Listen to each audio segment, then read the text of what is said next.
Have you ever felt so tired of learning English that you almost whispered, "Maybe this isn't for me"? In this video, I share how bringing my child to my mom's hometown changed not only our family story in the United States, but also the way we practice real English through love, culture, marriage struggles, and a journey neither of us expected, especially my child. When you almost quit.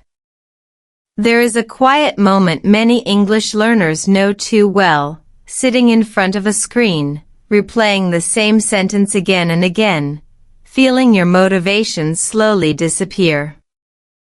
In this video, I want to tell you how bringing my child to my mom's hometown changed not only our family story in the United States, but also the way I understand real English practice through love, culture, marriage challenges, and identity. One night, after a long day at work in America, I closed my laptop and just stared at the wall. I had been practicing listening.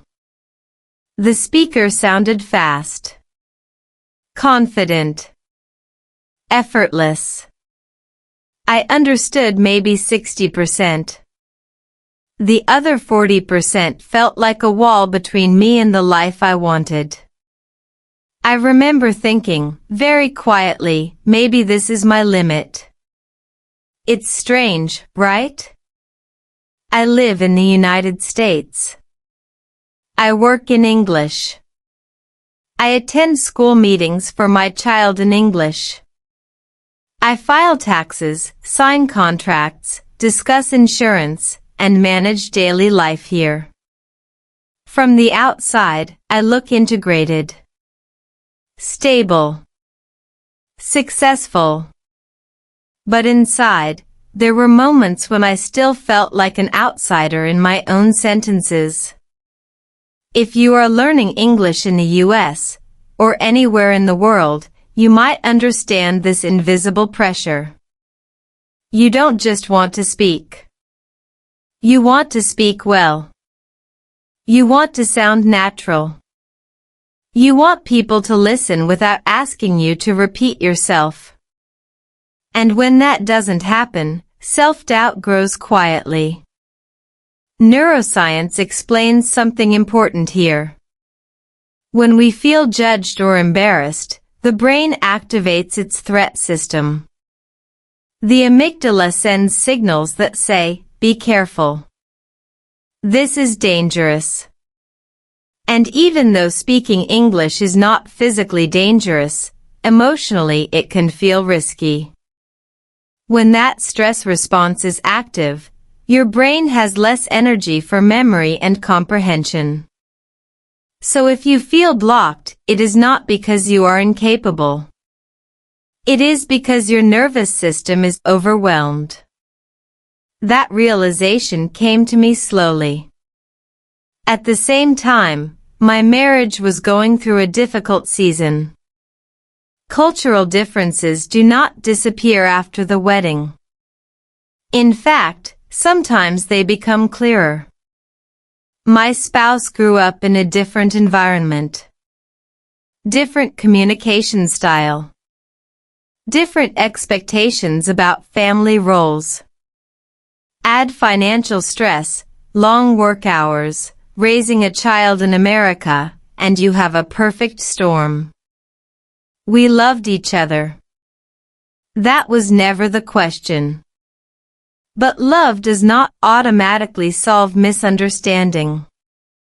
Sometimes, we argued about small things that were not really small. Tone of voice. Parenting style. Holiday traditions. And I noticed something interesting. When emotions were high, my English became simpler. Shorter. Less expressive. It felt like I lost vocabulary under pressure. Language and emotion are connected. Deeply connected. Meanwhile, I was pushing myself to improve. Watching advanced English videos. Memorizing phrases. comparing my pronunciation to native speakers. The more I compared, the smaller I felt. It was exhausting. And exhaustion is the fastest way to kill motivation. Then something unexpected happened at dinner one evening. My child looked at me and asked, "Why don't we visit your mom's hometown more often?" The question sounded simple, but it opened a door inside me. My child was growing up American. School friends. American holidays. English everywhere. My homeland existed in phone calls, old photos, and the way I cooked certain meals on weekends. I realized that in my effort to adapt to life in the United States, I had slowly simplified my own story. I shortened it to make it easier to explain in English. I removed details. I avoided long emotional explanations. And without noticing, I began to disconnect from parts of myself. Psychology research shows that storytelling strengthens identity. When we tell our personal stories, the brain integrates memory, emotion, and language into one coherent narrative. This process increases confidence and resilience. In simple words, telling your story makes you stronger. But telling your story in a second language? That feels vulnerable. There is a pause before certain words. A search in your mind. A small fear of making a mistake. Sometimes silence feels safer. And I was getting close to choosing silence, not only in English practice, but in sharing my past. That was the real moment when quitting felt possible. Not quitting America. Not quitting my marriage. But quitting the effort to fully express who I am in English. Instead of giving up, I made a different decision. I would bring my child to my mom's hometown. I would stop chasing perfect English and start telling real stories in simple English. Slowly. Clearly. Honestly. Because here is something powerful. The brain remembers stories better than grammar rules. Cognitive science supports this. When information is connected to emotion and narrative structure, it moves more easily into long-term memory. That is why you forget vocabulary lists but remember a meaningful conversation from years ago. Stories create images. Images create emotion. Emotion creates memory. So this journey became more than a family trip. It became a new way of practicing English. Real English story practice. Not performance. Not perfection. Just connection. If you are watching this video to improve your listening, relax your body right now. Drop your shoulders. Breathe slowly. You do not need to understand every word. Focus on the meaning. Focus on the feeling. Let the story carry you. Over the next sections, I will share what happened when we arrived. The climate difference. The cultural contrasts. The tension in my marriage that followed us there. The unexpected reactions from my child. And the sentence my child said that changed everything. Life in the United States taught me discipline, responsibility, independence. But going back to my mom's hometown taught me something else, that identity is not something you choose once. It is something you continue to build. When motivation disappears, sometimes the solution is not more effort. It is more meaning. And meaning was waiting for us in a place my child did not expect to love. My American dream, my hidden homesickness. Airports have a strange smell. A mix of coffee, metal, and goodbye. The day I first landed in the United States, I told myself I would be strong. I would adapt. I would succeed. I would build a life that my younger self could be proud of. And in many ways, I did. I found work. I learned how the system works here, credit scores, health insurance, school districts, retirement plans. If you live in America, you know this is not just a country. It is a structure. It runs on paperwork, punctuality, and personal responsibility. You cannot be passive. You must learn fast. At work, I trained my ear to understand different accents. American English is not just one sound. It changes by state, by background, by profession. Meetings moved quickly. Emails were short and direct. People valued clarity. I adapted my communication style. I learned to say, "Let me clarify," instead of staying silent. I learned to ask questions without apologizing too much. That alone took courage. But adaptation has a hidden cost.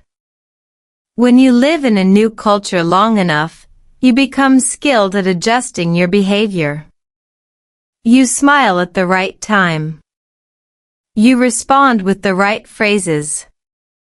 You celebrate the right holidays. You say, "Happy Thanksgiving," even if you did not grow up with it. Slowly, you build a second version of yourself, an American version. Meanwhile, the first version does not disappear. It waits quietly. Marriage made this contrast clearer. My spouse and I built our life in the United States. We shared responsibilities. We supported each other's careers. We learned how to manage stress together. But cultural differences are not obvious in the beginning. They show up later, in daily habits. For example, in my culture, family decisions are often collective. In American culture, independence is deeply valued. When discussing finances or parenting choices, I sometimes expected emotional reassurance. My spouse expected logical efficiency. Neither of us was wrong. We were simply shaped by different systems. When stress increased, job pressure, bills, raising a child, communication became more fragile. And here is something interesting about language learning. Under emotional stress, your vocabulary shrinks. Studies in psycholinguistics show that anxiety reduces working memory capacity. That means when you feel tense, it becomes harder to access complex language structures. I noticed this during arguments. I would think of a nuanced explanation in my mind, but only simple sentences came out. I feel tired. This is hard. You don't understand. The depth of my emotion did not match the simplicity of my English. That gap felt frustrating. At the same time, I was raising a child in America. My child's English developed naturally through school, cartoons, friends, playground conversations. Fluency came without effort. That is the power of immersion at a young age. Sometimes I listened to my child speak and felt proud. Other times, I felt a small fear. Would my child fully understand where I come from?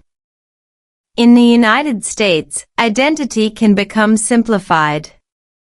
You are asked, "Where are you from?" You answer with one country. But identity is layered. It includes childhood smells, family rituals, climate memories, stories told by grandparents. These details do not always translate easily into everyday English. Homesickness is not dramatic. It does not always involve tears. It appears in quiet comparisons. When winter feels colder than the winters of your childhood. When food tastes different. When humor does not land the same way. You smile, you function, you succeed, but something feels slightly out of place. Psychologists describe this as cultural dissonance. It happens when two value systems coexist inside one person. You are grateful for your new life. You appreciate the opportunities. But you also miss the rhythm of your origin. For me, that rhythm was my mom's hometown. It represented simplicity. Slower conversations. Familiar smells in the air. Neighbors who knew each other for decades. In contrast, American life often felt fast and efficient. Productivity mattered. Time was scheduled. Even social interactions had structure. None of this is negative. It is simply different. The challenge was internal. I began to question which parts of myself I was emphasizing. At work, I was direct, concise, strategic. At home, I tried to preserve warmth and tradition. Sometimes I felt like I was switching channels all day long. This internal switching also affected my English practice. I thought improving my language meant sounding more American. Faster. Sharper. More idiomatic. But the more I chased that version, the more I felt distant from my natural voice. Here is an important learning principle. Sustainable language growth happens when your language reflects your identity. When you try to erase yourself to fit a model, motivation declines. But when you use English to express your real story, learning becomes meaningful.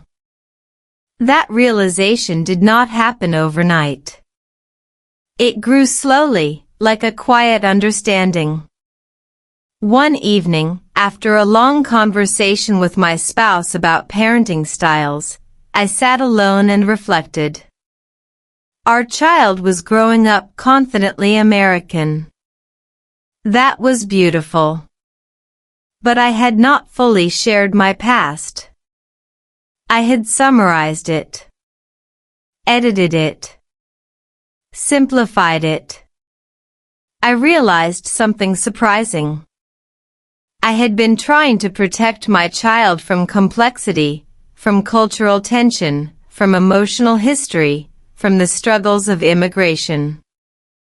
But maybe that protection was creating distance. If my child only saw the polished American version of me, would they ever understand the deeper story? The American dream gave me opportunity. It gave me structure.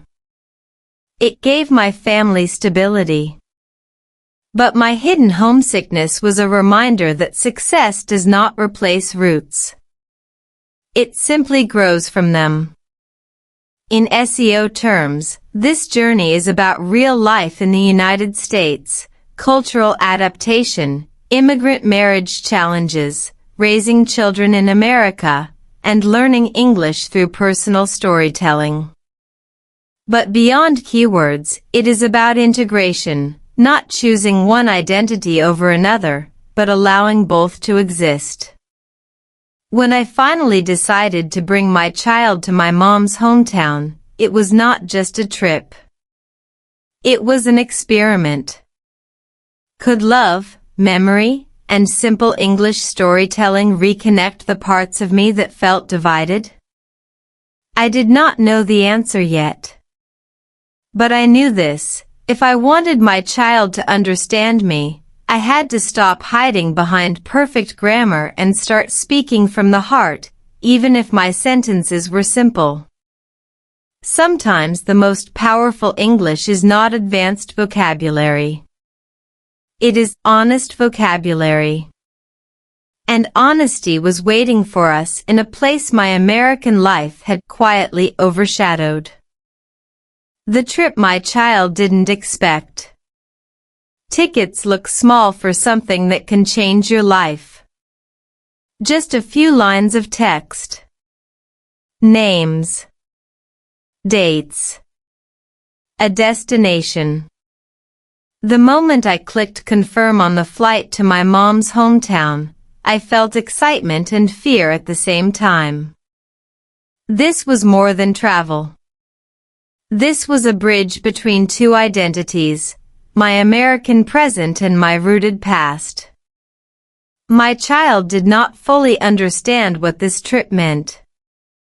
To my child, it was simply a long flight to visit Grandma's town.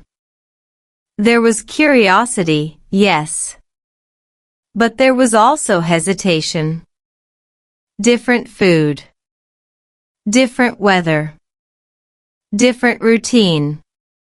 Children raised in the United States are used to structure, school calendars, sports practice, weekend plans. My mom's hometown followed a softer rhythm. Slower mornings. Longer conversations. Less scheduling. The first reaction surprised me. "Will there be Wi-Fi?" my child asked. That question made me smile, but it also revealed something deeper. My child's world was digital, fast, connected. My childhood memories were analog, paper photos, outdoor games, neighbors dropping by without texting first. I realized this journey would test more than comfort. It would test perspective. Psychologists call this anticipatory anxiety. When we imagine unfamiliar environments, the brain fills gaps with uncertainty. Children, especially, rely on predictability. And predictability is a form of safety. By choosing this trip, I was gently disrupting that safety. At the same time, I was challenging myself. I worried. What if my child felt bored? What if cultural differences felt uncomfortable? What if my spouse and I disagreed about parenting styles during the visit? Travel has a way of amplifying existing tensions. Studies on family dynamics show that shared new experiences can either strengthen bonds or expose cracks. It depends on communication.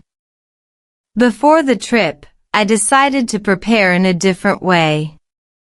Instead of giving long explanations, I started telling small stories in simple English at home. I would say, slowly, "When I was your age, I walked to school with my cousins." Or, "My mom cooked this dish every Sunday." Short sentences. Clear words. Real emotion. This became our early version of real English story practice. I noticed something interesting. When I told stories instead of giving information, my child listened longer. There is research behind this. Narrative transportation theory explains that when people engage with a story, they become mentally and emotionally immersed. The brain processes it not as abstract data, but as lived experience. One evening, my child asked, "Did you miss that place when you moved to America?" The question felt gentle but powerful. "Yes," I answered. "I love our life in the United States.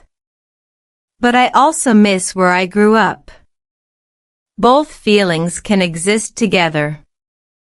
That sentence mattered. It modeled emotional complexity.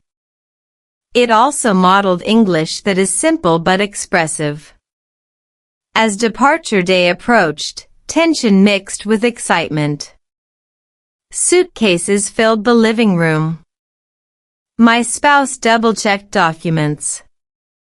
Travel logistics are serious: passports, policies, airline rules. Living in America teaches you to be organized. I applied that discipline carefully. But internally, my mind was somewhere else. I was imagining the first step off the plane. The smell of the air. The sound of familiar voices. And I was imagining my child's reaction. There is a concept in cross-cultural psychology called third culture identity. It describes children who grow up influenced by multiple cultures. They often feel connected to more than one place but not fully defined by any single one. I wondered if this trip would strengthen that sense of belonging or confuse it. On the flight, something subtle happened. My child leaned toward me and asked, "What was your favorite memory there?" I paused. Then I answered slowly, clearly, the way I want you to listen now. My favorite memory was sitting outside at night, listening to adults talk for hours. I did not understand everything. But I felt safe. Notice the simplicity of that sentence. Short. Clear. Emotional. Language learning experts emphasize that comprehension improves when sentences are slightly above your current level, not too easy, not too complex. That is called comprehensible input. This story is meant to be exactly that for you. The plane crossed oceans. Time zones shifted. And as the cabin lights dimmed, I felt a mix of gratitude and vulnerability. I had built a stable life in the United States. Career. Marriage. Child. Community. But this trip required me to expose my earlier self, the version that struggled, adapted, and sometimes felt invisible. I wondered if my child would see me differently. Travel is not only physical movement. It is psychological exposure. You reveal your origins, your habits, your emotional roots. When we finally landed and stepped into the arrival hall, my heart beat faster. My child looked around, observing everything. Different language sounds in the background. Different clothing styles. Different facial expressions.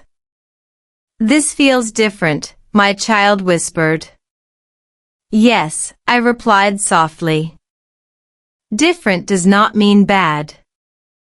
It means new. That sentence would become important later. In life in America, we are trained to categorize quickly, efficient or inefficient, convenient or inconvenient.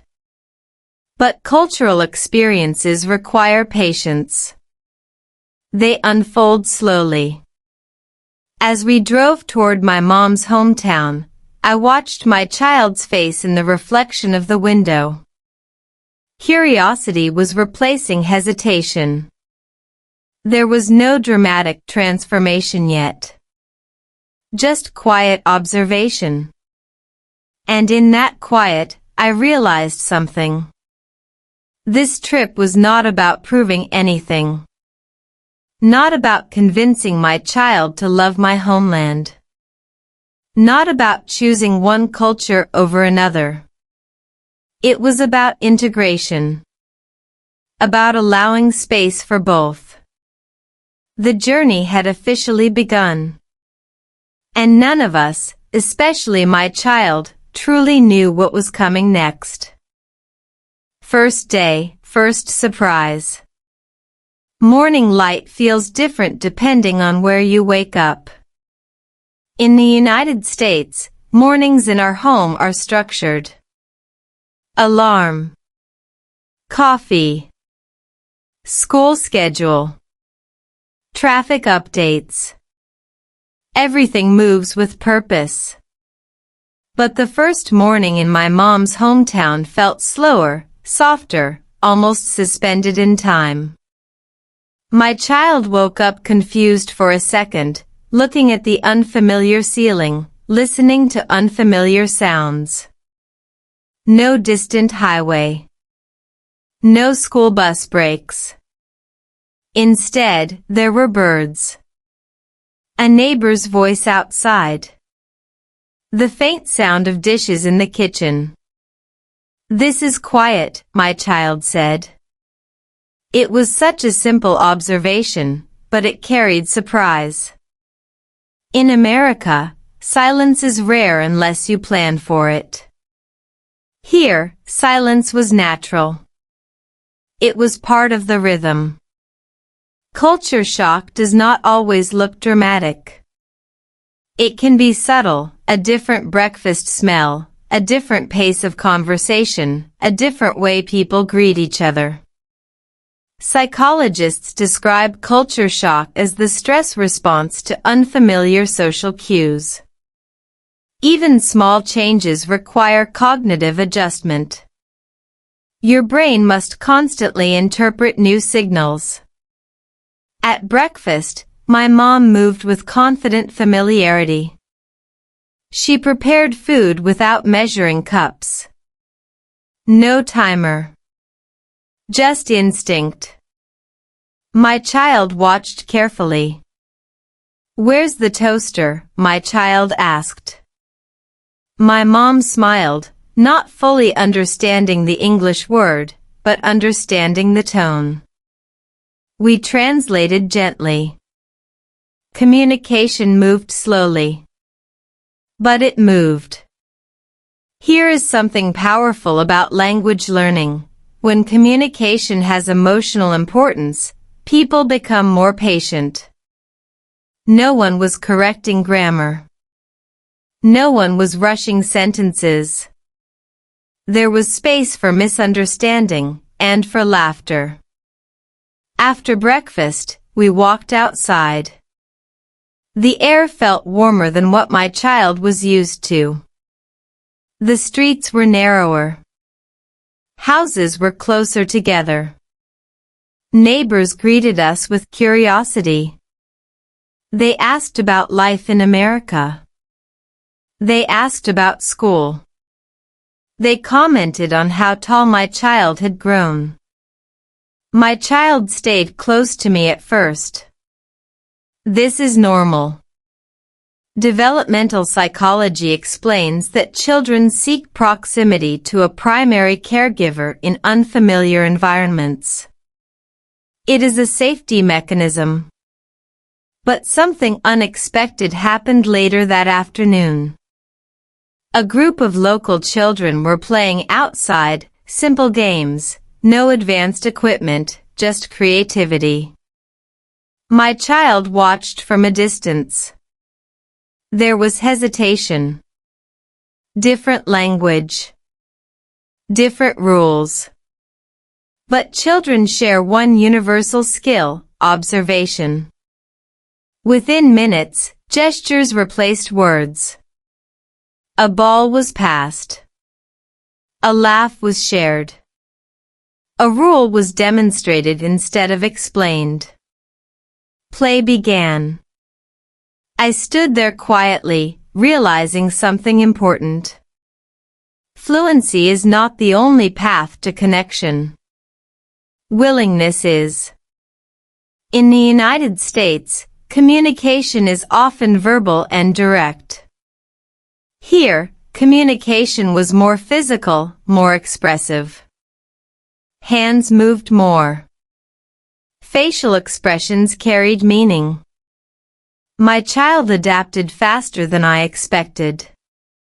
Later, while resting indoors, my child said something that surprised me. They don't talk like my friends at school. But they're fun. Notice that sentence structure. Simple comparison. Clear emotion. This is the kind of English that carries meaning without complexity. For those practicing listening, focus on the feeling inside the sentence, not just the grammar. In the evening, extended family gathered. Conversations overlapped. Stories were told. My spouse tried to follow along, smiling, occasionally asking me for translation. I could see the effort. Cross-cultural marriage requires flexibility.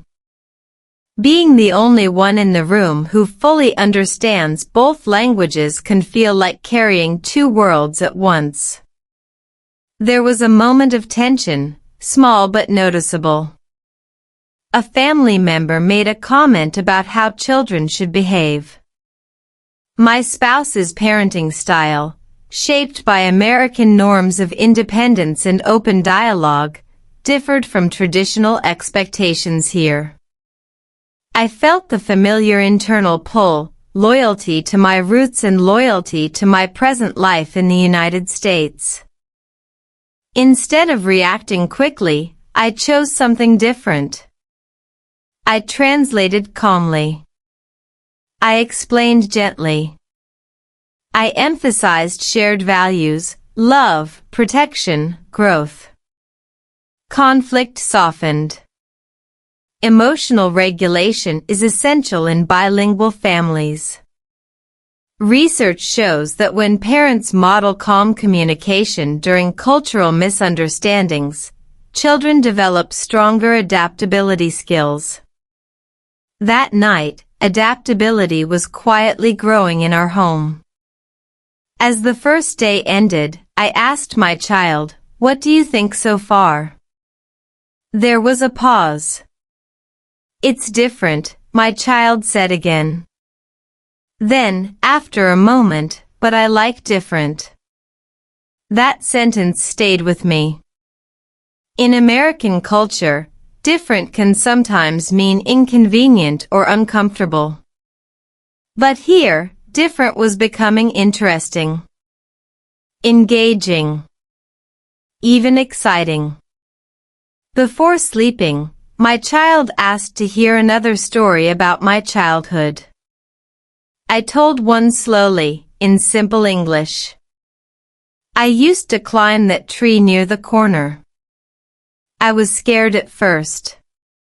But then I felt brave. My child looked at me thoughtfully. Were you scared like I was today? Yes, I answered. But being scared and being curious can happen at the same time. That is an important lesson for language learning too. You can feel nervous about English and still move forward. Fear does not cancel progress. It often accompanies it. From an SEO perspective, this journey reflects immigrant family life in the United States, cross-cultural parenting, bilingual communication, emotional resilience, and real English listening practice through storytelling. But beyond keywords, this first day revealed something deeper. My child did not reject the unfamiliar. My child observed it. And observation is the first step toward love. As I turned off the lights that night, I realized the surprise was not that my child tolerated my homeland. The surprise was that curiosity was already replacing resistance. Sometimes the first day in a new place does not give you answers. It gives you possibility. Small town, big emotions. Connection rarely arrives with fireworks. It usually enters quietly, through small, almost invisible moments. The second and third days in my mom's hometown did not bring dramatic events. There were no grand speeches, no emotional movie scenes. Instead, there were ordinary routines, and inside those routines, something began to shift in my child. In the United States, our daily life is efficient. Mornings are scheduled. Afternoons are productive. Even relaxation is planned. Here, time stretched differently.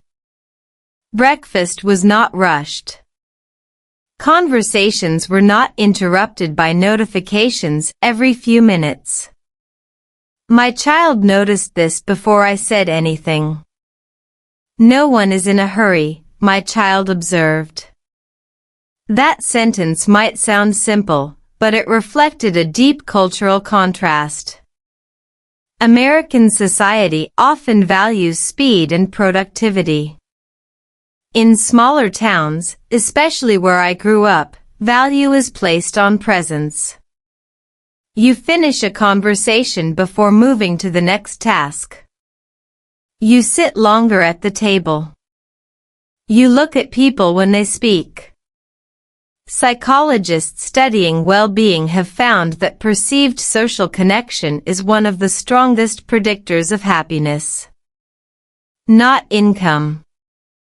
Not status. Connection. And connection requires time. One afternoon, my mom asked my child to help prepare vegetables for dinner. In our home in the United States, we often divide tasks quickly. Here, preparation became a shared activity. My child hesitated at first, unfamiliar with the tools, unsure of expectations. "I don't know how," my child said softly. My mom did not respond with instructions in perfect English. She demonstrated. Slowly. Patiently. Hand movements. Eye contact. A gentle smile. Learning happened without pressure. There is a powerful concept in educational psychology called scaffolding. It means providing just enough support for someone to complete a task slightly beyond their current ability. That afternoon, scaffolding was happening across languages and generations. My child cut vegetables unevenly. Laughed at the shapes. Tried again. My mom nodded approvingly. No criticism. Just encouragement. Later, during dinner, my child proudly said, "I helped make this." Notice the structure of that sentence. Subject. Verb. Object. Clear. Confident. When language is tied to action, confidence grows naturally. In the evening, we visited a small local market. The environment was different from American supermarkets. Fewer aisles. More conversation. Vendors spoke directly to customers. Prices were sometimes negotiated. There was warmth in the interaction. My child stood close to me but watched carefully. A vendor offered a sample of fruit. My child looked at me for confirmation. I nodded. It's sweet, my child said after tasting it, surprised. Small sensory experiences matter.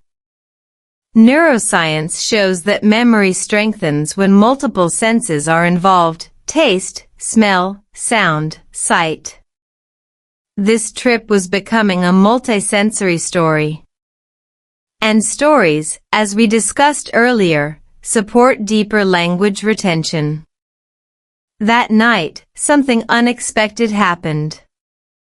Instead of asking for Wi-Fi, my child asked to walk outside again. The local children were playing near the same corner. This time, there was no hesitation. My child ran ahead slightly, turning back only once to check if I was watching. I was. Play began quickly. Laughter needed no translation. Gestures replaced grammar. Cultural differences blurred in movement. When my child returned home later, cheeks slightly flushed from running, there was excitement in the voice. They play different games, my child said. But it's fun. Again, that word, different. But now, it carried positive emotion. From a cross-cultural perspective, exposure reduces fear. Research in social psychology shows that repeated, positive interactions with unfamiliar groups decrease anxiety and increase empathy. My child was not analyzing cultural theory. But emotionally, adaptation was happening. Inside our family dynamic, something else shifted too. Travel can create tension in marriage, especially across cultures. But here, shared observation created unity. My spouse began to appreciate aspects of my upbringing more clearly. The slower pace. The collective support. The way neighbors casually checked on each other. One evening, after our child fell asleep, my spouse said quietly, "I understand you better here." That sentence felt profound. Living in the United States shaped us into efficient partners, problem solvers, planners, multitaskers. But here, the emotional foundation of my identity was visible. Stories were no longer summaries. They were environments. For those practicing listening through this video, notice how meaning grows through repetition and context. Words like different, slow, connection, family, they repeat with slight variation. This is intentional. Repetition with emotional context improves retention. On the fourth day, my child did something that surprised me deeply. While sitting next to my mom, my child attempted a short greeting in the local language. The pronunciation was imperfect. The sentence incomplete. But the effort was sincere. My mom's eyes filled with emotion. That moment carried more weight than fluent English ever could. It was not about linguistic perfection. It was about willingness to step toward another world. Back in the United States, I often worried that my child would see my homeland as distant or irrelevant. But now, I saw curiosity turning into attachment. Not dramatic love. Not instant transformation. But small emotional threads forming quietly. And this is how growth often works. Not in one powerful speech. Not in one perfect sentence. But in repeated small acts of openness. Small town. Big emotions. Sometimes, the places we think are too simple to impress our children become the spaces where they feel something real for the first time. And I began to realize my child was not just visiting my homeland. My child was beginning to understand it. My love story in simple English. Love stories sound dramatic in movies. Music plays. Words are perfect. People always know what to say. Real love, especially immigrant love built in the United States, feels different. It is quieter. Messier. Full of misunderstandings, bills, deadlines, and still choosing each other anyway. One evening in my mom's hometown, after dinner, my child asked a question I had avoided for years. How did you and Dad fall in love? The air felt still. My spouse looked at me, smiling slightly, waiting to hear how I would tell it. I realized something important in that moment. If I wanted my child to understand both my homeland and my American life, I had to tell the full story, not the edited version. So I began. Slowly. In simple English. We met at work, I said. I was new in the United States. I felt nervous every day. Pause. Breathe. Short sentence. Clear meaning. At that time, my English was not strong. I understood people. But I did not always understand jokes. Your dad was patient. He spoke clearly. He listened. When you practice listening through stories like this, focus on rhythm. Notice how short sentences create space. This is intentional. Comprehensible input works best when meaning is clear and emotional. I continued. We became friends first. We ate lunch together. We talked about small things. Weather. Work. Family. I was careful. He was curious.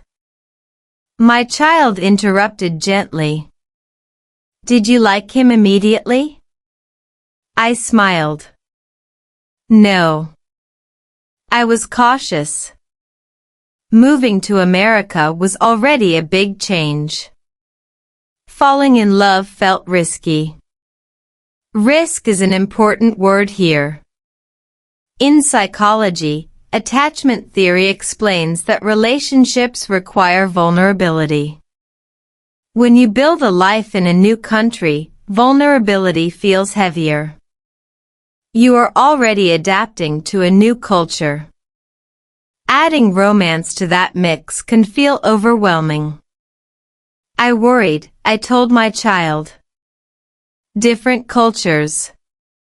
Different habits. Different expectations. In American culture, dating can be direct. People express feelings openly. In my upbringing, emotions were often shown through actions, not words. So when your dad said, "I like you," I did not know how to respond. My spouse laughed softly. You said, "Thank you." We all laughed. Humor is powerful in language learning. Studies show that positive emotion improves memory retention. When you laugh, dopamine increases in the brain, strengthening neural connections. I continued the story. Love did not happen in one moment. It grew. Slowly. We disagreed sometimes. About money. About family traditions. About where to live. Marriage in the United States comes with structural realities, shared bank accounts, credit histories, long-term planning. But intercultural marriage adds another layer. You negotiate values you did not realize were different. I wanted frequent visits to extended family, I explained. Your dad valued independence and privacy. We had to learn balance. My child listened carefully, absorbing not just the romance but the complexity. Did you ever think about giving up? The question came quietly. This was the vulnerable part. Yes, I answered honestly. Not because we did not love each other, but because it was hard. Building a marriage while adapting to a new country can feel heavy.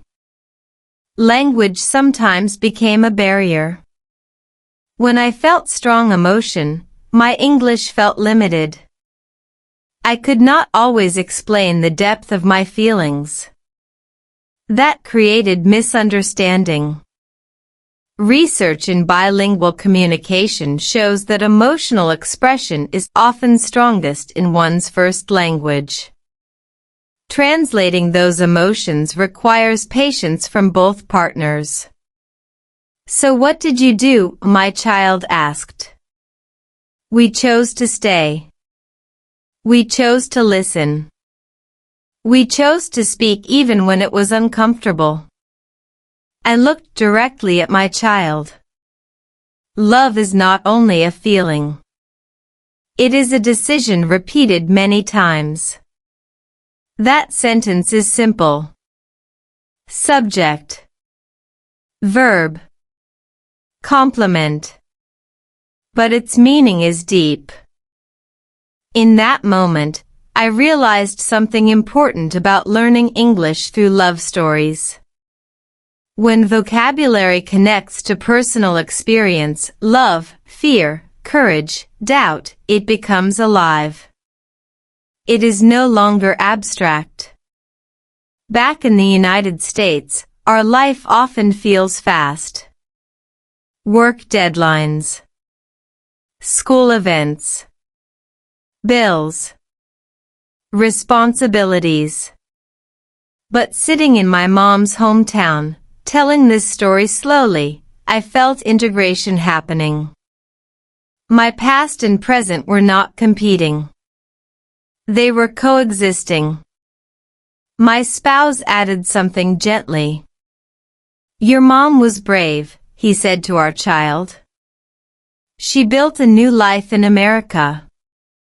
That takes courage. Hearing that affirmation in front of my child meant more than I expected. Immigrant stories are often simplified into success narratives. Hard work. Achievement.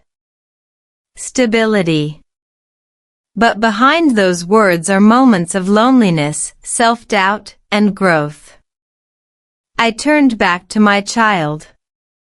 When we got married, I promised to build a family based on respect.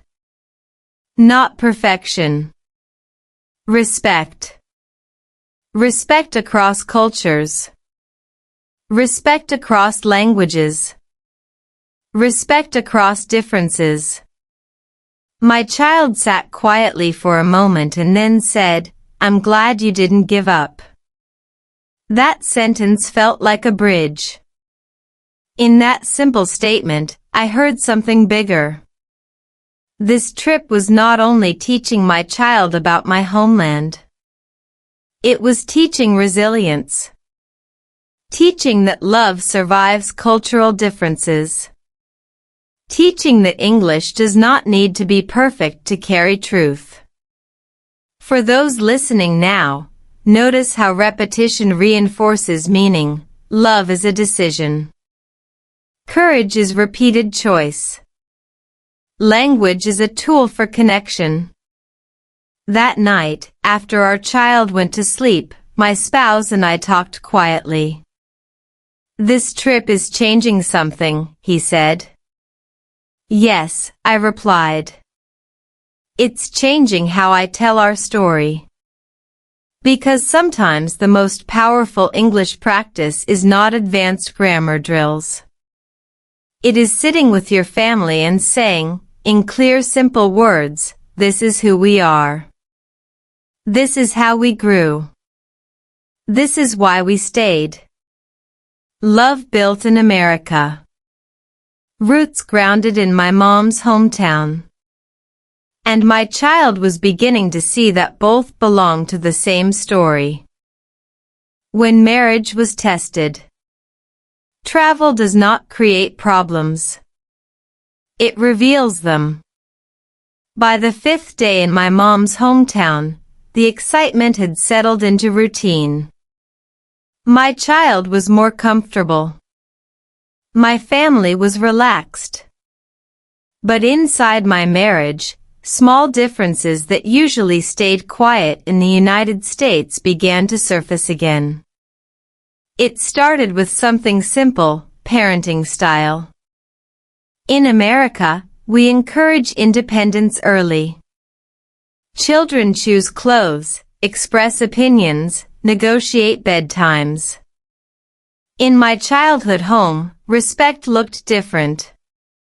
Adults gave instructions. Children followed. Questions were allowed, but boundaries were clearer. One afternoon, my child interrupted an older relative during a conversation. In our life back in the United States, that might be gently corrected but not strongly criticized. Here, it was noticed immediately. A comment was made. Not harsh, but firm. I felt tension rise. My spouse looked at me, waiting for translation. I translated the words. Then I translated the tone. That is something bilingual people understand deeply. Translation is not only about vocabulary. It is about emotion. Afterward, in private, my spouse said quietly, I don't want our child to feel controlled. The word controlled felt heavy. I responded, it's not about control. It's about respect. And there it was, the cultural difference, clear and exposed.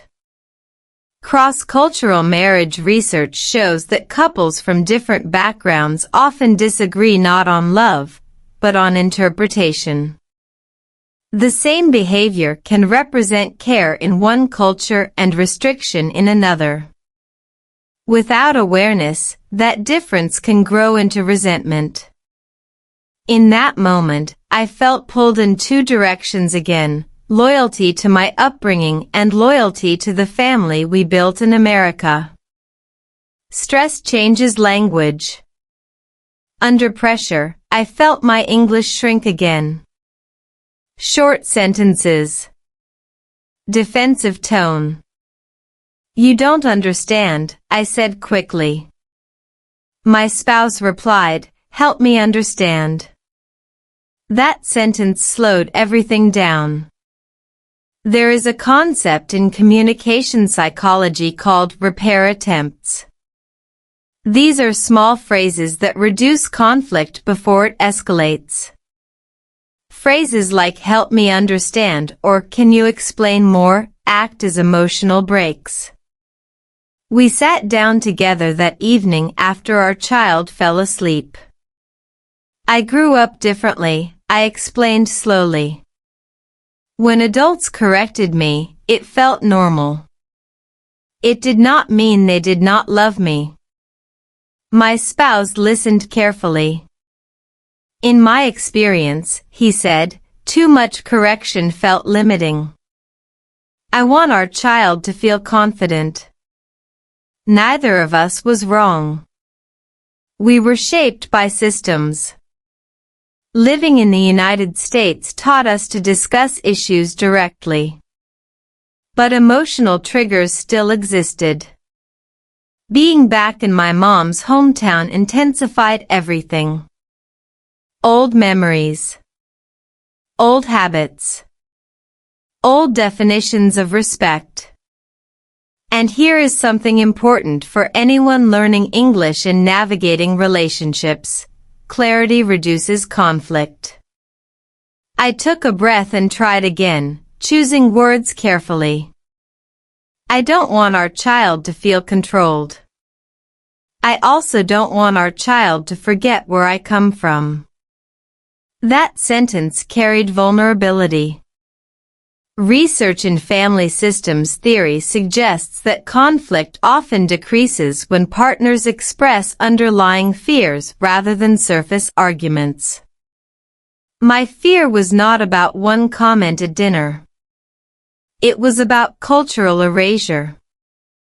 About losing connection to my roots. My spouse reached for my hand. "We can teach both," he said. Both. That word felt powerful. Back in our American life, we often focus on efficiency.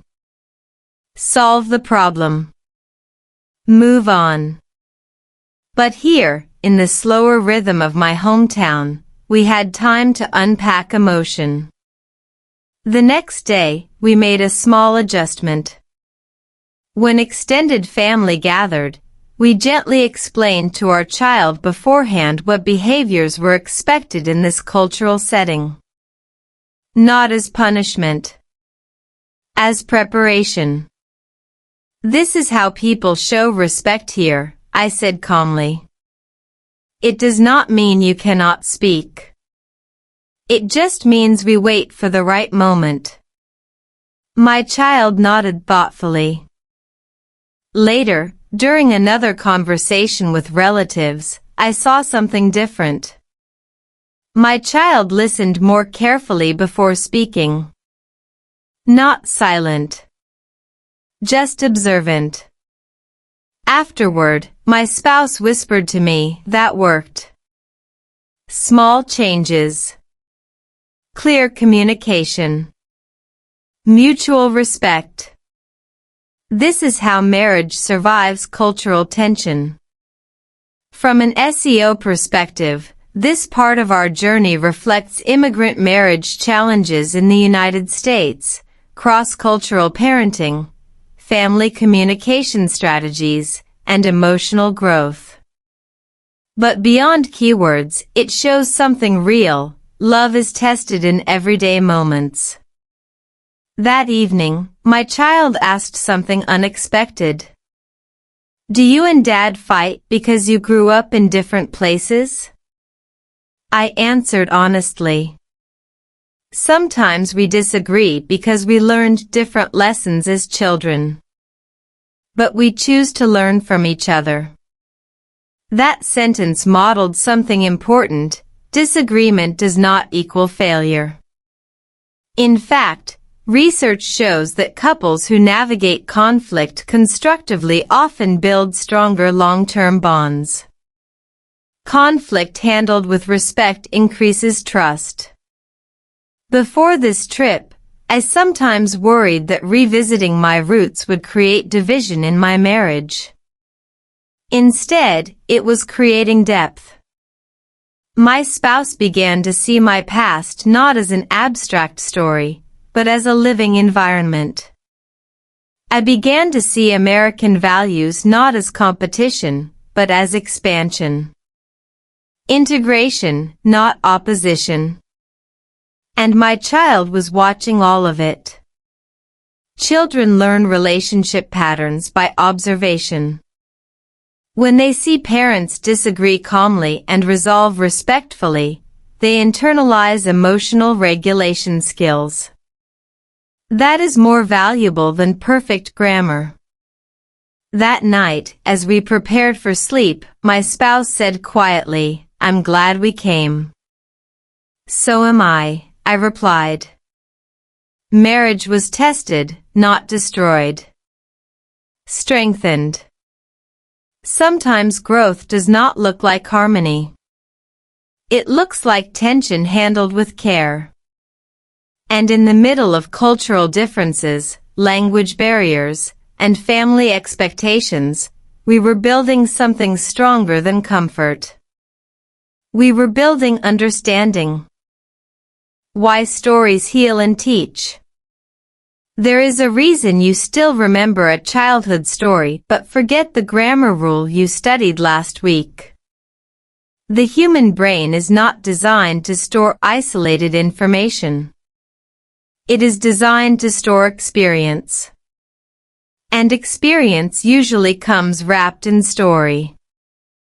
Sitting in my mom's hometown, watching my child slowly connect with this place, I realized something surprising.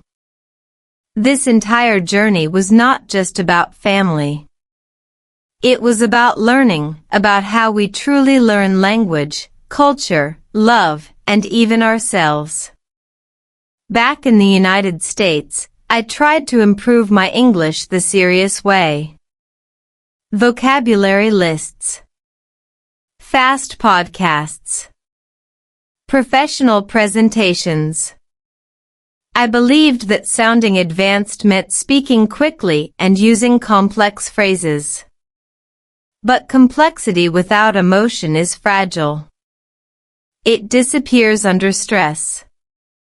Here, in this slower environment, I was telling simple stories. Short sentences. Clear ideas. Real memories. And something was different. My child was listening deeply. Not because the grammar was impressive, but because the meaning mattered. Cognitive science supports this.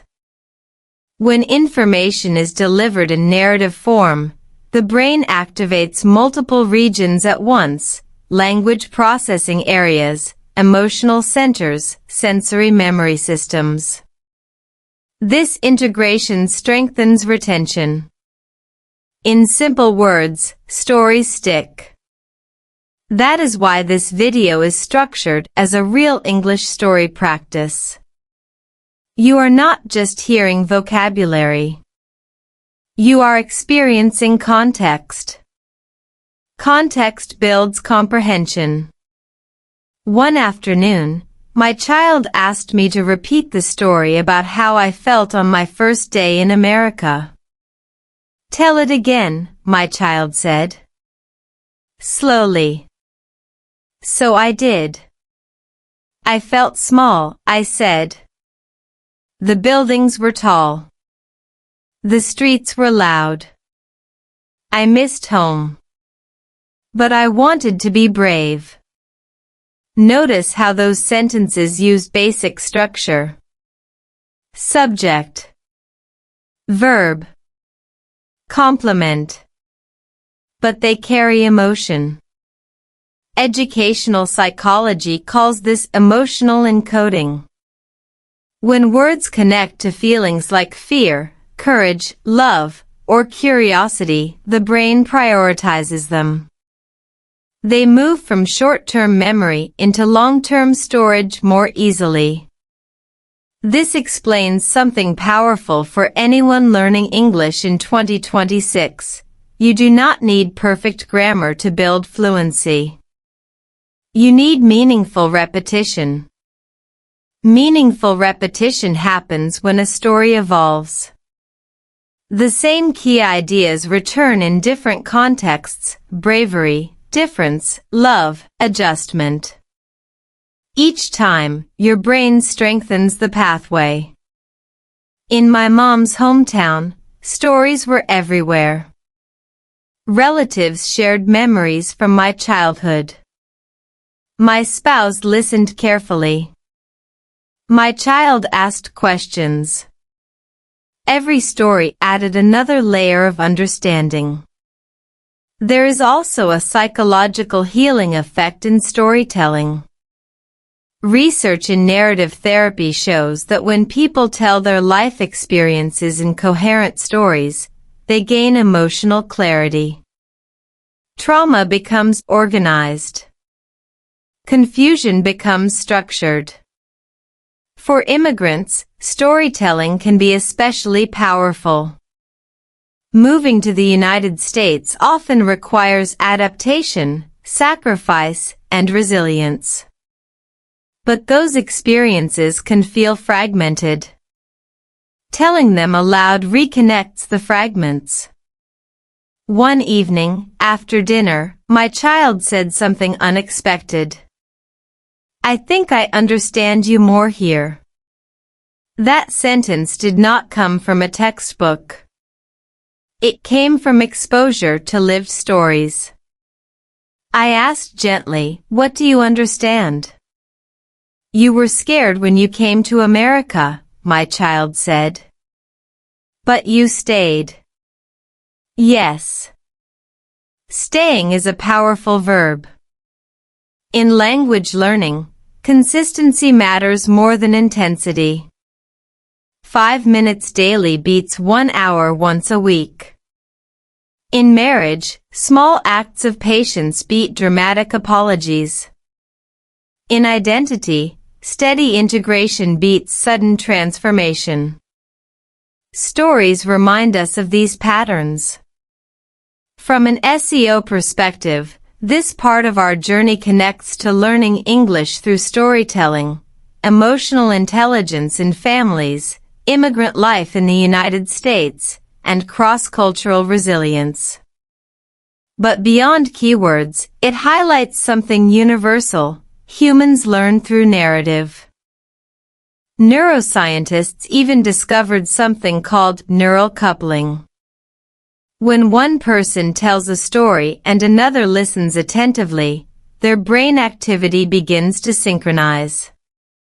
In simple words, stories align minds. That explains why my child and I felt closer after these conversations. It was not just bonding. It was neurological alignment. As we continued our visit, I intentionally slowed down my speech when sharing memories. I emphasized key words.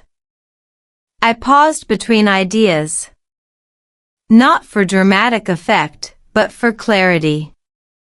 If you are practicing listening with this video, notice how pausing creates processing space.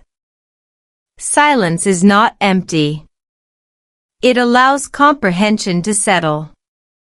My spouse also began to share stories about childhood in America, about early career struggles, about learning to support a partner from a different culture.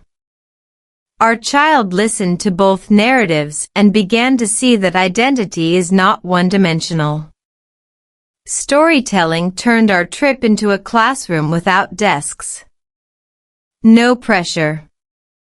No exams. Just lived English. And something else was healing too. For years, I carried a quiet tension between my homeland and my American life. I felt I had to choose which one to emphasize. But telling stories here, in this place, with my American family beside me, dissolved that tension. I did not have to choose. I could integrate. Integration is a powerful psychological state. It reduces internal conflict.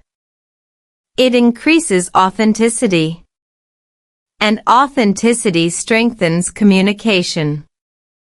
When language reflects your real identity, fluency grows naturally.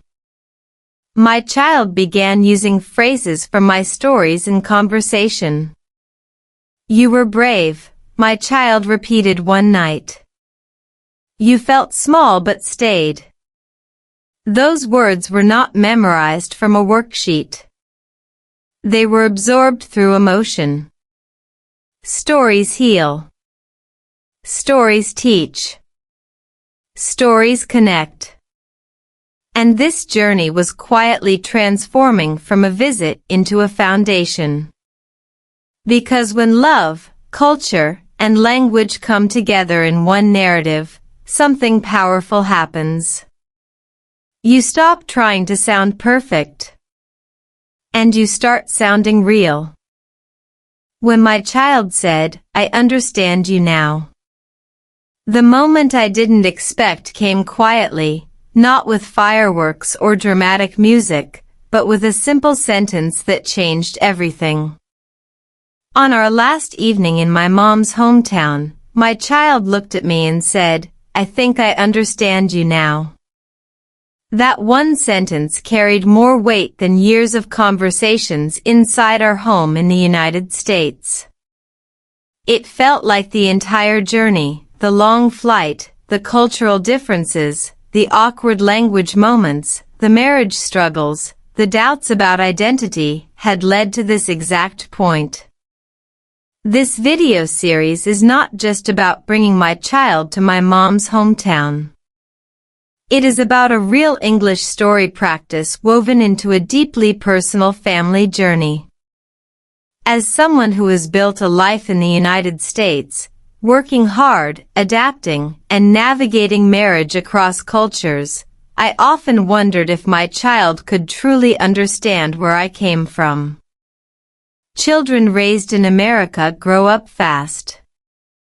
They think in English. They dream in English. Their world moves quickly. Meanwhile, my memories move at a slower pace, shaped by a different culture, different expectations, and different struggles. For years, I tried to explain my childhood through stories at the dinner table. I described walking to school in heavy rain. I talked about helping my mother after long days. I explained why family respect meant everything. But stories told in a comfortable American kitchen feel distant. They sound like fiction. They lack texture. My child would listen politely, but I could see that it was hard to connect emotionally. Then we traveled back.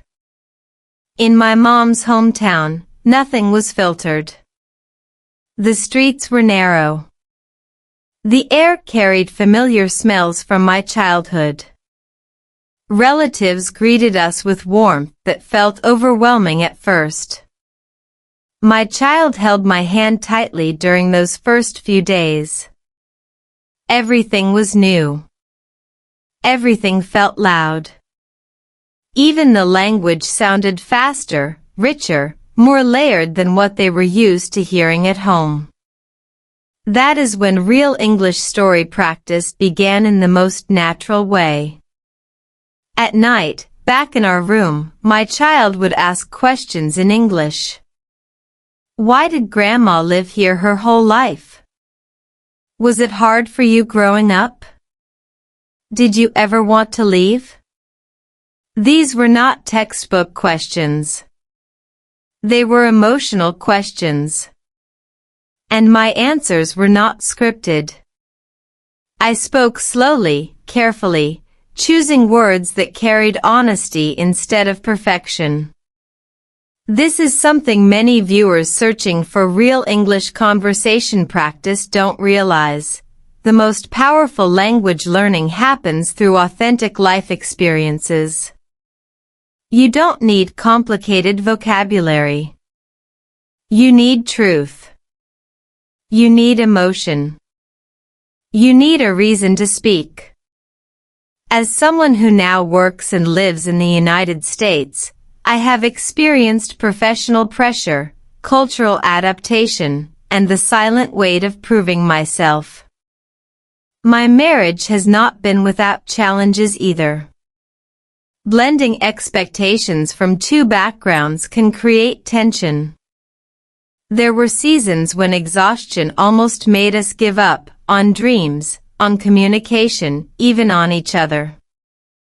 But we chose to stay. We chose to rebuild. We chose growth over pride. Walking through my mom's hometown with my child allowed me to see my own resilience from a new perspective. I wasn't just someone who left home. I was someone who carried home inside me while building a new one abroad. One afternoon, we visited my old school building. The paint was faded. The classrooms were smaller than I remembered. My child stood quietly in the doorway, looking around. You studied here? They asked. I nodded. Suddenly, the distance between our two worlds began to shrink. Later that evening, we sat outside with family members sharing stories. My child listened as relatives described my younger years, stories I had never told. Stories about determination. Stories about sacrifice. Stories about moments when I felt like giving up but didn't. That was the turning point. On our final night, as we packed our bags, my child said, I understand you now. Not perfectly. Not completely. But enough. Enough to see that the parent standing in front of them was shaped by struggle, by migration, by love, and by choice. For viewers following this journey, especially those living abroad or building a life in the United States, this message matters. Your story is not a weakness. Your accent is not a flaw. Your past is not something to hide. It is your strength. This section of our story highlights something deeper than travel. It reveals how cultural identity, marriage resilience, and parenting across borders create opportunities for growth. When we allow our children to step into our origins, we invite empathy. When we speak openly, even in simple English, we create connection. If you are feeling tired in your English learning journey, or discouraged in your marriage, or uncertain about your identity in a new country, this story is for you. Progress is not always dramatic. Sometimes it is a quiet sentence spoken at the end of a long journey. Bringing my child to my mom's hometown was never about tourism. It was about healing invisible gaps. It was about transforming distance into understanding. It was about showing that love can travel across oceans and still remain strong. And as we boarded the plane back to the United States, something inside me felt lighter. My child was not just returning with souvenirs or photos. They were returning with perspective, with compassion, with a deeper understanding of who their parent truly is. This real English story practice continues, not in a classroom, but in our everyday conversations. Because language, at its core, is not just about grammar. It is about connection. It is about courage.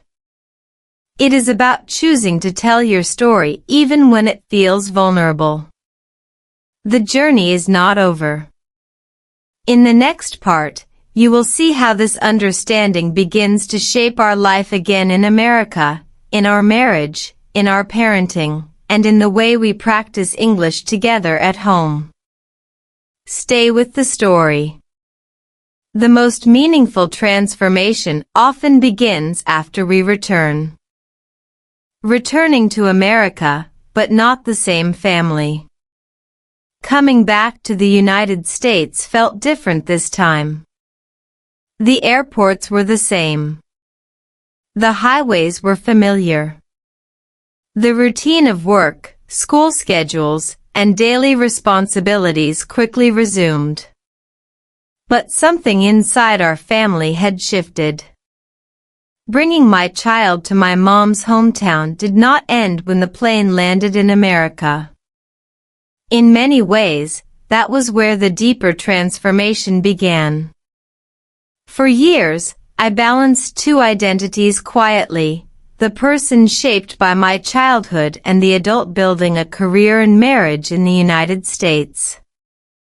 I learned to move confidently in professional spaces, to communicate clearly in English, to adapt to expectations at work.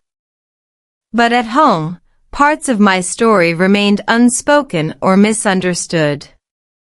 I thought protecting my child from hardship meant simplifying my past. I thought strength meant silence. After our journey, silence no longer felt necessary. The first week back, my child started asking different kinds of questions. Not surface-level curiosity, but thoughtful reflections.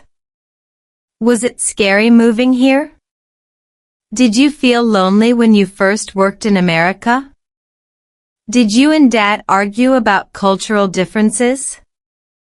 These were not easy conversations. They touched on vulnerability, on marriage challenges, on moments when exhaustion and doubt tested us. Living and working in the United States as an immigrant or international professional requires more than language ability. It demands emotional endurance. There were seasons when my accent made me feel insecure. Meetings where I rehearsed sentences in my head before speaking. Days when I felt I had to prove twice as much just to be seen as equal. My spouse and I also faced cultural misunderstandings that created tension. Expectations about money, family roles, parenting styles, small differences that slowly built pressure. Before this trip, I rarely explained those realities in depth. I wanted my child to see stability, not struggle. But stability without context can create distance. After witnessing my mom's hometown, after hearing relatives describe the sacrifices behind my journey, my child began to see that our life in America did not appear overnight. It was built, step by step, through perseverance. This is where real English story practice becomes powerful. At home now, we practice English not through worksheets, but through conversation about life. When my child shares school frustrations, I respond with stories about my early work experiences in the United States. When they talk about feeling different, I explain what cultural adaptation truly means. We use simple, clear English. We repeat phrases. We clarify meanings. But the focus is connection, not perfection. Many viewers searching for real English conversation practice want fluency. Fluency is important, but emotional fluency matters just as much. The ability to express fear, hope, gratitude, and resilience in English builds confidence far beyond grammar rules. Through this journey, my child started understanding that language is not just academic. It is a bridge between generations. One evening, during dinner, my child surprised me again. "I'm proud of you," they said. That sentence carried more impact than any professional achievement. It reflected a new awareness, an understanding that their parents' journey included risk, uncertainty, and courage. My marriage also began to shift in subtle ways. My spouse witnessed the emotional connection forming between me and our child. Conversations that once triggered defensiveness became more patient. When cultural misunderstandings surfaced, we approached them with curiosity instead of blame. The trip reminded both of us why we chose each other despite differences. Love across cultures is not effortless. It requires humility and constant learning. Returning to America after visiting my mom's hometown gave us a clearer view of our foundation. We were not simply a family living in the United States. We were a family shaped by multiple worlds. That realization reduced tension. It created space for empathy. At work, I carried a new sense of calm. I no longer felt pressure to hide my background. Instead, I shared more openly about where I came from. Colleagues responded with interest rather than judgment. I realized that authenticity often invites respect. When you stop apologizing for your story, others start listening. For viewers following this journey, especially those building a life abroad, this section carries an important message. Transformation does not end when you return home. Sometimes, the real growth begins afterward. Visiting your roots can change how you parent, how you communicate in your marriage, and how you see yourself in professional spaces. Our daily routine in the United States now includes intentional reflection. Once a week, we sit together and share one story either from my childhood or from our current life. We practice expressing thoughts clearly in English. We talk about challenges honestly. This habit strengthens both language skills and emotional connection. Bringing my child to my mom's hometown was not a vacation story. It was a turning point in how we understand resilience, identity, and love. The journey revealed that success in America does not require erasing where you came from. It requires integrating it. If you are feeling discouraged in your English learning journey, or overwhelmed in your marriage, or uncertain about your path in a new country, remember this: growth often happens in layers. First awareness. Then understanding. Then change. It may not look dramatic. It may unfold through small conversations at the dinner table. As we move forward, our family continues to evolve. The understanding that began in my mom's hometown is now shaping how we face new challenges in America. The story is still unfolding. And what comes next will test us in ways we never expected, but this time, we are stronger, more honest, and more connected than before. Stay with the journey. The next chapter reveals how this new understanding influences a difficult decision that will challenge everything we have rebuilt. The decision that tested everything we rebuilt. Growth feels powerful when everything is calm. It feels inspiring when conversations are flowing and understanding seems natural. But real transformation is tested when pressure returns. After we came back to the United States with a renewed sense of connection, I believed the hardest part of our journey was behind us. I was wrong.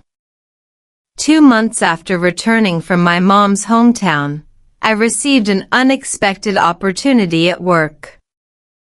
It was a promotion, higher responsibility, better income, stronger long-term stability for our family.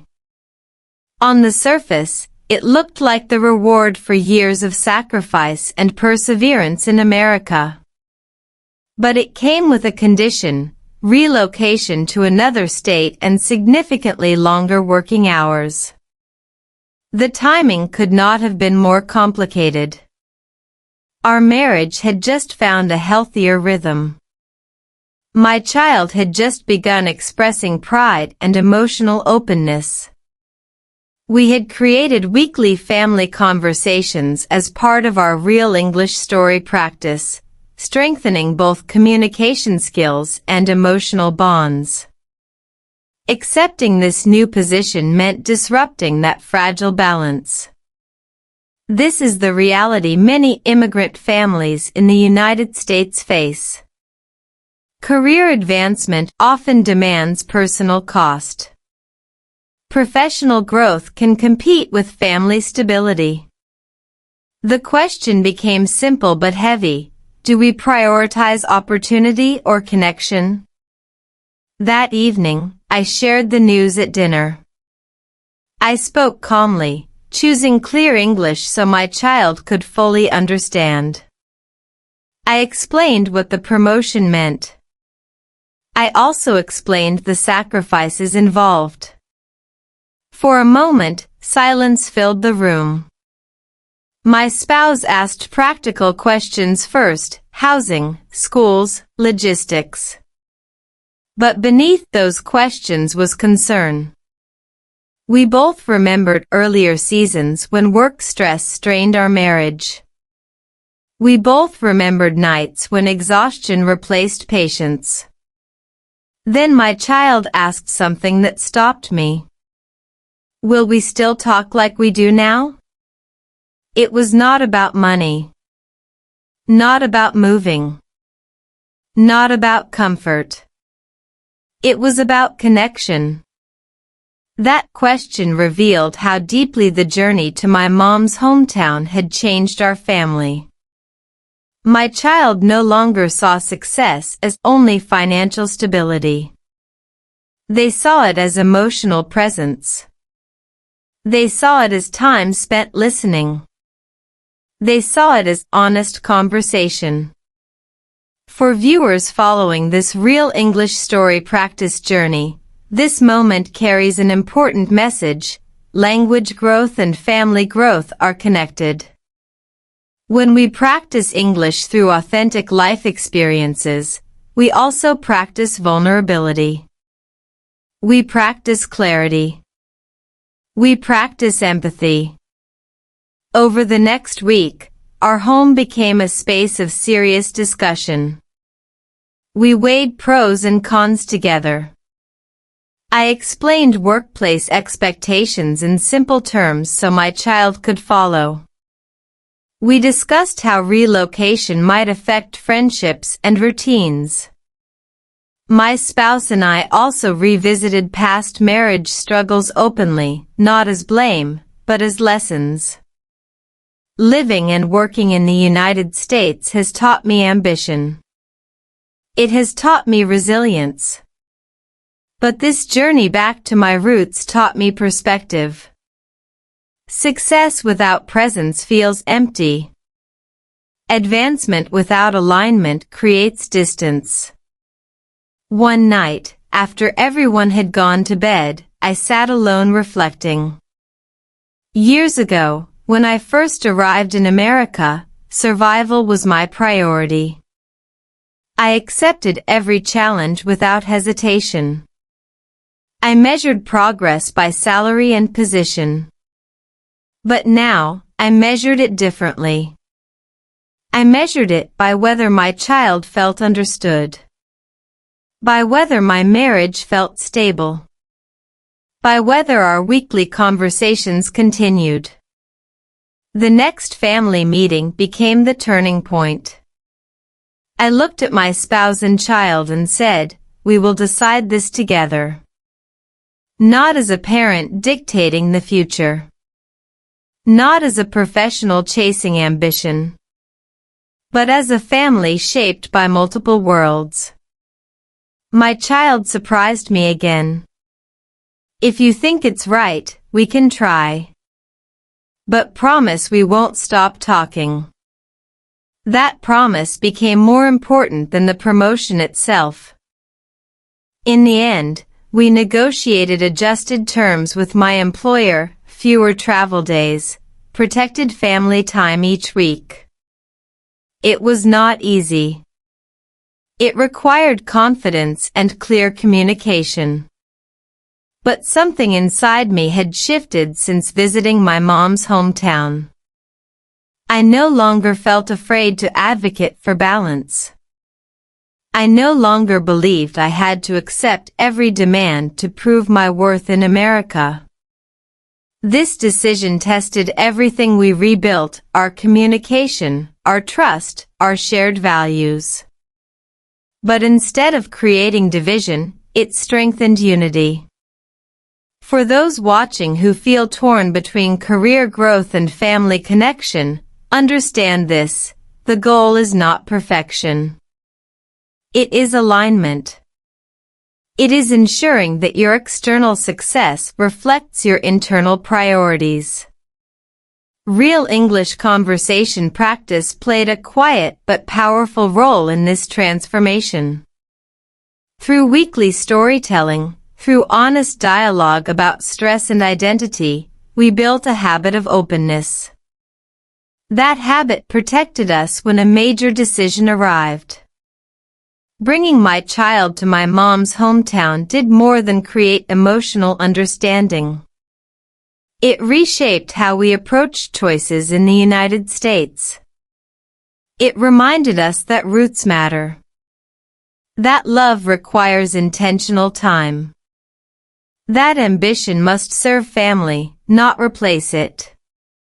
As we prepare for the next chapter, whether in the same state or a new one, we carry forward a deeper awareness. Challenges will continue. Work will remain demanding. Marriage will require effort. Parenting will involve uncertainty. But now, when tension rises, we return to conversation. We return to storytelling. We return to the lessons learned from a journey that began in a small hometown and expanded across oceans. The next part of our story will reveal how this decision unfolds, how new responsibilities challenge our routines again, and whether our promise to protect connection truly holds under pressure. Stay with the journey. Because growth is not proven when life is easy. It is proven when everything you value is placed on the line, and you choose each other anyway. What this journey taught us about love, identity, and not giving up. When I first decided to bring my child to my mom's hometown, I thought I was planning a meaningful family trip. I did not realize I was beginning a transformation that would reshape our marriage, our parenting, our communication, and even the way we live and work in the United States. Now, looking back at everything we have experienced, I see that this journey was never just about travel. It was about rediscovering identity and redefining success. Life in America moves fast. Deadlines, responsibilities, school schedules, financial goals, they can quietly push families into survival mode. For years, I focused on building stability. As someone who settled and built a career in the United States, I measured progress by promotions, income, and professional recognition. Those achievements mattered, especially after the uncertainty of starting over in a new country. But somewhere along the way, I began to equate productivity with value. Visiting my mom's hometown interrupted that mindset. Walking through the streets of my childhood reminded me that value is not only measured by accomplishment. It is measured by relationships, by resilience, by the courage to stay connected to your roots while adapting to a new environment. My child saw where I came from. They saw the simplicity of my early life, the sacrifices behind my education, and the quiet strength of family members who never left that small town. That exposure created empathy that no explanation in English could fully capture on its own. When we returned to the United States, that empathy became action. Our weekly Real English story practice continued, but it felt deeper. We were no longer just practicing conversation skills.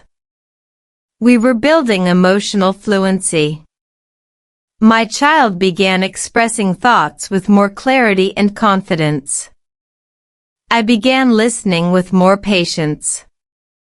Even in moments of stress, especially after accepting new responsibilities at work, we returned to those intentional conversations. Marriage also took on a different tone. Cultural differences did not disappear, but they no longer felt like threats. Instead of arguing from defensiveness, we learned to explain context. When expectations clashed, we asked, where does this belief come from? That simple question prevented misunderstandings from escalating. It reminded us that our backgrounds shaped our reactions. For viewers following this journey, particularly those living abroad or navigating intercultural marriage in the United States, this lesson is essential. Growth does not mean erasing your origin. It means integrating it with intention. There were still difficult days. Increased work responsibilities brought fatigue. Parenting in a fast-changing world remains challenging. Some evenings, I questioned whether I was balancing everything well. Doubt still visits. But the difference now is that I no longer carry that doubt alone. I speak about it. I practice expressing it clearly in English. And my family responds with understanding instead of confusion. One night, months after our trip, my child made another comment that confirmed how far we had come. "I'm glad we went," they said. "It helped me understand why you work so hard, but also why you tell me not to give up." That statement captured the heart of this entire journey. Bringing my child to my mom's hometown was not about nostalgia.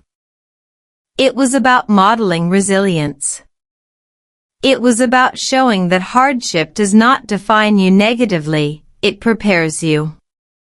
It strengthens you.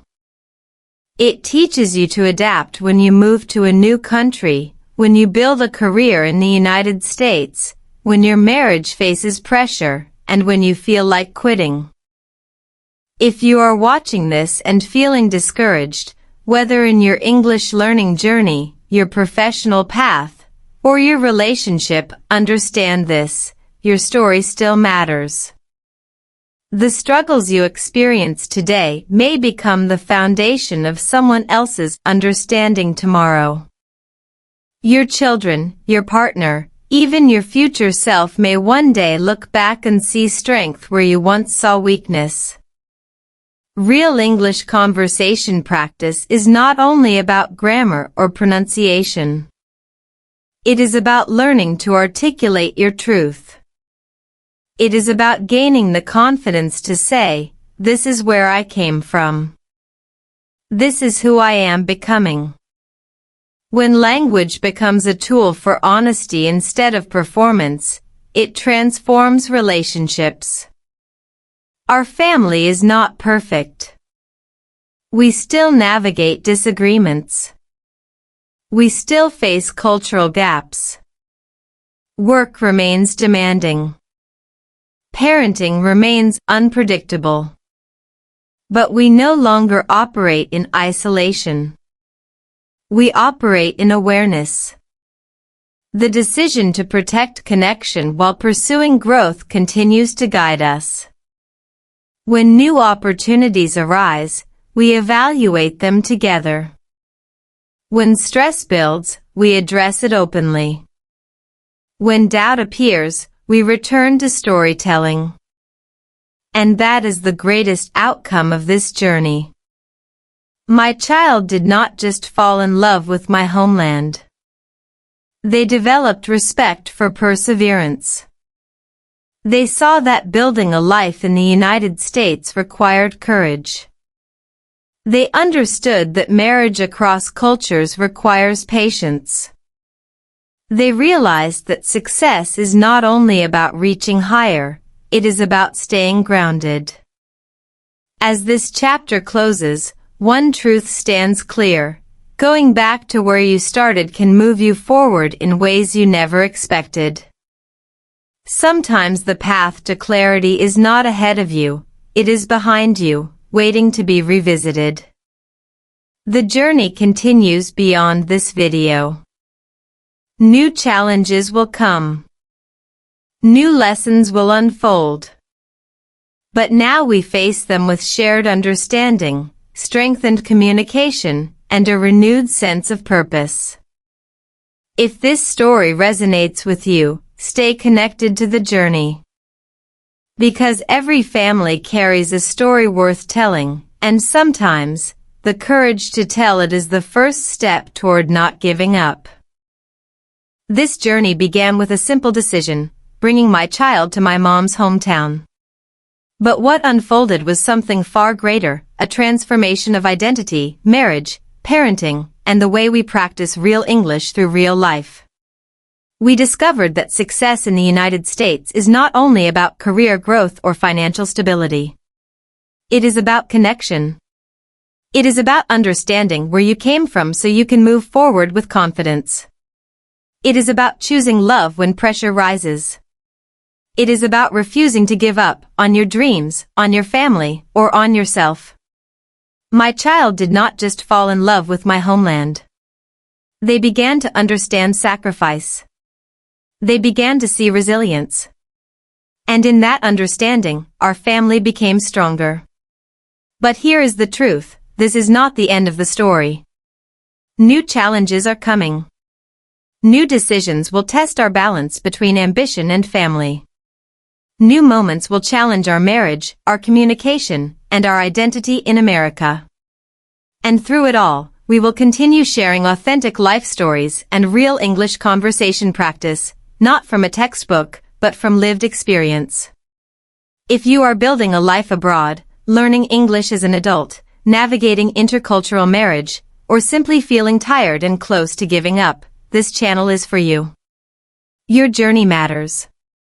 Your accent is not a weakness. Your struggle is not the end of your story. Subscribe now to follow our next chapter. Turn on notifications so you don't miss the upcoming episode where a new challenge forces us to choose between comfort and courage.